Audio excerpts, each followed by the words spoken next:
Dorine, and we're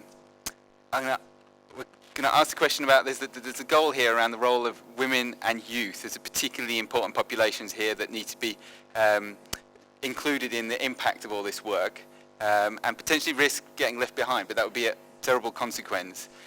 So into that, civil society has a key role to play, and I'm going to be interested to hear how you see civil society being able to play that role from your position as the One Campaign. But maybe first we should play you on. Should we do a 1-minute musical interlude to get the spirit of what's possible? Okay, so we've got 1 minute of an amazing song developed by the One Campaign that might inspire you. Look at it all. We're a bit, now this makes agriculture sexy. That's what I've been promised. So agriculture can be sexy, and I think this is not your grandmother scratching at the ground with an old wooden hoe.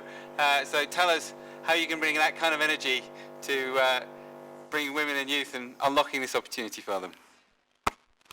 Thank you very much, Ian, for this music interlude. I will be talking about this a little bit later, but let me just start by thanking the organizer for inviting one to this important gathering. I'm very pleased to talk about the women and the youth, the group I belong to, and how the civil society can help to push their better inclusion on the agriculture agenda. But we are coming from the fact that CADEP has identified civil society as a critical partner in trying to achieve the fundamental agricultural transformation. But before that, I want to briefly talk about the organization I work for, One Campaign. It's an international advocacy campaign organization of 7 million people, 2 million being from Africa, taking action to end extreme poverty and preventable disease, particularly in Africa. We work across a broad range of issues, agriculture and nutrition, but as well health and women and transparency. We are based in Washington, D.C., but we have offices in Paris, London, Brussels. Our Africa Bureau is based in Johannesburg, South Africa, but we have other representatives in different countries. And I'm working here in Ethiopia as the liaison office to the AU.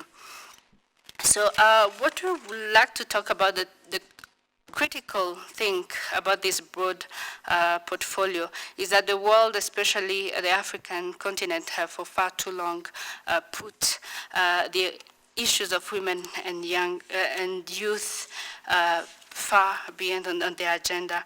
So we have, when we know that women constitute the largest part of small farmer holders in Africa, and we also have women who constitute 50% of the workforce.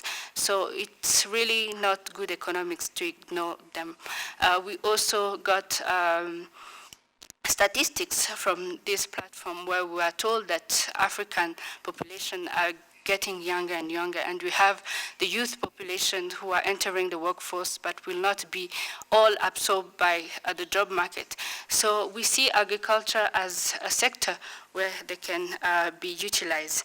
So the civil society role, both in international non-governmental organization and national governmental organization, is one of marshalling the latest evidence and making the case why investing in women and youth is not a moral imperative, but also sound economic.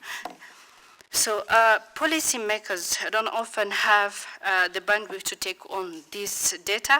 So civil society role is to translate it, present it, and mobilize citizens around the common message to show their citizens that they decision makers have to be accountable. We know in Africa that most presidential candidates during the election time, they always mention that agriculture will be on their top priority. So we have to follow up on that. So when it comes to women and youth, one of the biggest challenges that we see is the lack of high quality gender disaggregated data to show policymakers where and how to act. For example, last year, one partnered with the World Bank to come up with a report leveling the field. We took the latest survey data, living standard measurement data, and analyzed to provide some policy recommendation. However, this is happening in only 8 countries, and we will not push for non-governmental actors to take the responsibility to undertake this survey. On the biennial review, the CARDEP result framework needs to be more robust on indicators of gender and youth if you want to see a positive impact. For example, on the food and nutrition section, we see absent indicators of rate of malnutrition. Yet we know that women are mostly affected and by anemia, for example, and this is going to affect the increased productivity of women in agriculture. So civil society here is to point out this gap and assist donors and government in addressing this. If you talk about the research and development, science and technology, we also find that women are lacking in this sector.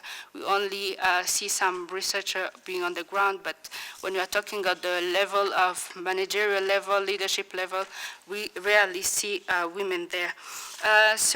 For youth, civil society can play a big role in engaging the youth.